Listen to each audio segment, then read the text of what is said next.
Welcome to the first Converge conference. For me, it's a very big personal triumph, but for us as a company, I think this is a very important turning point and a beginning to the next chapter that we're kind of trying to get into. Content marketing focuses on creating, distributing valuable, relevant, consistent content to attract and retain a clearly defined audience and ultimately to drive profitable customer interaction. What you need to take away from this is that there are various elements into what, how, and why content can deliver value. Does your target audience actually use engagement as a measure for whether or not they're going to buy your product? Start by getting a very clear understanding of the purpose behind what you're doing, the objectives behind what you're doing, the audience behind what you're doing, and then research, create, distribute, organize, optimize. I'm going to pretend that organize was intentional. And you should be successful in what you're doing.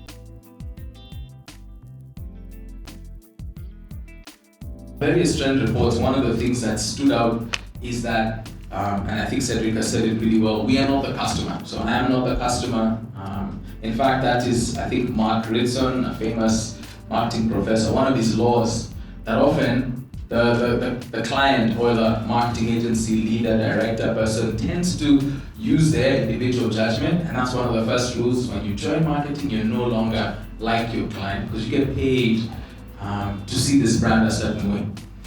I'm here to say, good people, some of the hardest working influencers, some of the most honest, open, and people who've cultivated the most engaged audiences are not dolled up, made up with a ring light and all the bells and whistles of content. They are in the margins. They are on the fringes. They are the people who you go like, but is that my target audience? You know, because you don't feel comfortable. And then you need to check yourself and ask, I'm not the consumer, that's the consumer. And this person gives them a bit of catharsis, a bit of release, a bit of entertainment. But this person is talking in vernacular. Yes. For Queen Charlotte, what they primarily leaned towards was on the affinity. How do we align, how do they endear the audiences towards the brand? This is a great quote that Shonda Rhimes put in terms of how making the right choices gives you money. So she says shows with a more inclusive cast have more viewers and make more money, just as a basic point of view. They get more advertising dollars because you're reaching more people. We showed it was an economic model that was more profitable.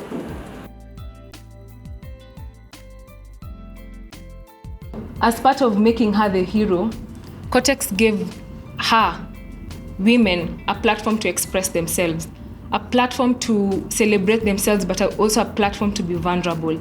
And this is where the connection comes in. It's not about the brand. Like I mentioned in the beginning, they had a chance to talk about them. They had a chance to talk about their product, but they didn't. They wanted her to talk about herself. This is where Cortex is right now. They're the #1 fem care brand in both value and volume.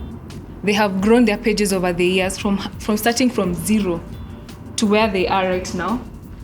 And from our partnership, they have won 3 Cannes Lions Awards.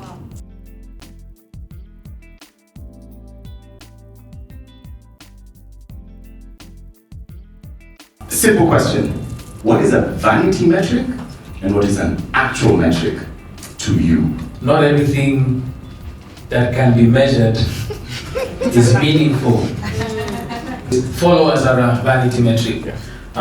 Engagement is the worst vanity metric. For me, one of the vanity metrics that I usually look at is when it comes to activations. One of the things that are done from the marketing team afterwards, one of the things that will be reported is, okay, we had 10,000 flyers, how many flyers are remaining? We're told we are remaining with 2,000 flyers. We're like, okay, fine, so we're able to distribute quite a bit. That means nothing. My favorite vanity metric on the digital landscape is impressions. And I see this, having included it in a report earlier today, I know that the brand is going to see, yeah, there were 3.1 million impressions, but I know that it doesn't really mean anything.